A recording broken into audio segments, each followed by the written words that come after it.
अगर आप इंटरनेट पे थोड़े से भी एक्टिव रहते हो तो आपने इस बच्चे का नाम जरूर कहीं ना कहीं सुना ही होगा, अभिनव अरोड़ा। अभिनव अरोड़ा पे क्यों सब वीडियोस बना रहे हैं? अभिनव अरोड़ा इन दिनों खूब चर्चा में बने हुए। He is also famous on internet for his spiritual content. He have a millions of followers on internet. But recently इनको इंटरनेट पे बहुत ज्यादा ट्रोल किया जा रहा है। बहुत सारे रोस्टर इनको रोस्ट कर रहे हैं, इनके ऊपर एक्सपोज वीडियोस भर रही हैं एंड इनकी पॉडकास्ट की क्लिप वायरल जा रही हैं। मुझे फर्क नहीं पड़ता कि जमाना क्या कहता है, मुझे तो ये पता है कि कान्हा मुझे अपना कहता है। मुझे नहीं फर्क पड़ता कि जमाना, मुझे फर्क नहीं पड़ता, मुझे फर्क नहीं पड़ता। आज की इस डॉक्यूमेंट्री वीडियो में एक्चुअली ये डॉक्यूमेंट्री वीडियो है नहीं, बट ये जानने की जरूर कोशिश करेंगे how Anubhav Arora destroy his whole reputation.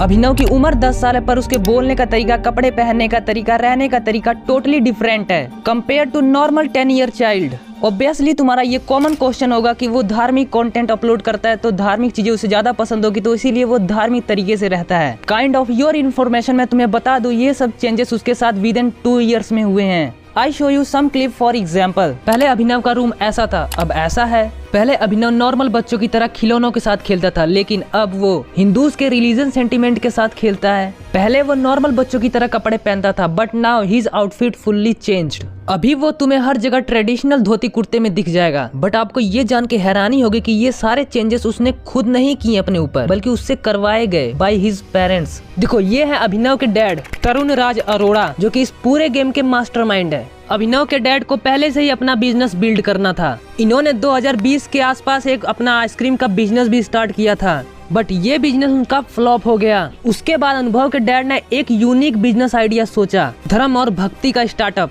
And इस बार प्रोडक्ट आइसक्रीम नहीं, उनका खुद का बेटा अभिनव था। एंड बाय द वे, मैं तुम्हें पहले ही क्लियर कर दूं, मैं ये नहीं कह रहा कि भक्ति करना गलत है या फिर इंटरनेट पे जितने भी स्पिरिचुअल बाबाज हैं वो सारे के सारे फेक हैं। कुछ बाबाज हैं ऐसे जो आपको सच में वैल्यू प्रोवाइड करते हैं। लाइक मैं तुम्हें एक एग्जांपल से समझाता हूँ। मैं प्रेमानंद महाराज जी को बहुत सुनता हूँ। I love his content, his videos, his thought. But अगर कल को इनकी कोई गलती निकलती है तो मैं इसे नजरअंदाज नहीं करूंगा। मैं ये नहीं कहूंगा कि प्रेमानंद महाराज जो ऐसा कर ही नहीं सकते, वो तो भगवान थे, ऐसा बिल्कुल भी नहीं है। मैं खुद उस चीज पे रिसर्च करूंगा। अगर हाँ मुझे लगता है कि उनकी गलती सच में थी तो मैं उन्हें कॉल आउट करूंगा। बिकॉज भक्त बनना अच्छी बात है, पर अंधभक्त बनना ये अच्छी बात नहीं है। Anyways, back to the topic. तो अभिनव ने अपना स्पिरिचुअल कंटेंट अपलोड करना शुरू कर दिया। एंड यू नो, धर्म के नाम पे फॉलोअर्स गेन करना कितना आसान हो चुका है। पहले पॉलिटिशियन इस चीज का इस्तेमाल करते थे, अब इन्फ्लुएंसर भी इस चीज का इस्तेमाल करने लगे हैं। अभिनव के डैड के अकॉर्डिंग सब कुछ सही चल रहा था, बट अभिनव के डैड ने सोचा क्यों ना मेन स्ट्रीम आया जाए, तो उन्होंने वो किया जो हर इन्फ्लुएंसर फुटेज खाने के लिए करते हैं।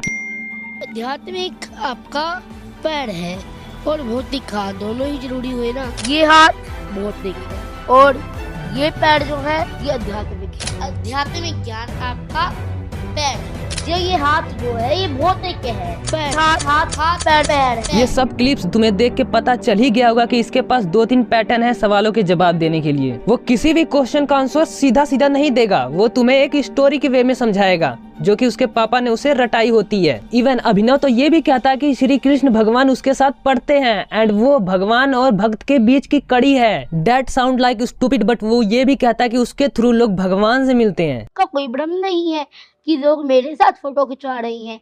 मैं तो ये सोचता हूँ कि लोग मेरी भक्ति से ठाकुर जी के साथ फोटो खिंचवा रही हैं। जो भी मेरे फॉलोवर हैं वो मेरे फॉलोवर नहीं है, वो तो मेरे ठाकुर जी के फॉलोवर। बट क्या अभिनव ये हेट डिजर्व करता है? इसका सीधा आंसर है नहीं। ये सुनकर आपको हैरानी होगी, बट हाँ ये हेट वो डिजर्व नहीं करता, बिकॉज वो 10 साल का है। एंड मुझे जहाँ तक पता है 10 साल के बच्चे को कोई इंडियन पेरेंट्स पर्सनल फोन नहीं देते। अभिनव के लिए, इवन हर बच्चे के लिए ये एज पीरियड गोल्डन पीरियड होता है। ये एज ऐसी होती है जिसमें हमें दुनियादारी से कोई मतलब नहीं होता, हमें बस लाइफ जीनी होती है, वो भी जी भर के और खुशी से। एंड ये कहना गलत नहीं होगा कि अनुभव के फादर ने उससे उसका बचपन ही छीन लिया। ऐसा नहीं है कि अभिनव इस फील्ड में अकेला है जो कि ऐसे काम कर रहा है। लाइक तुम इन्हें देखो, ये है LGBTQ कम्युनिटी वाले बाबा और ये है दारू वाले बाबा, और ऐसे बच्चे भी हैं जिन्होंने अभी तक गांठ धोना भी ढंग से नहीं सीखा। अगर मैं इन लोगों के बारे में डिटेल में बात करूं इस वीडियो में तो ये वीडियो 2 घंटे की हो जाएगी। लास्ट में तुम्हें एक ही बात कहूंगा, अगर तुम्हें ऐसी वीडियोस देखने के लिए मिलती हैं तो उसे रिपोर्ट करो ताकि उनकी सोशल मीडिया रीच घटे।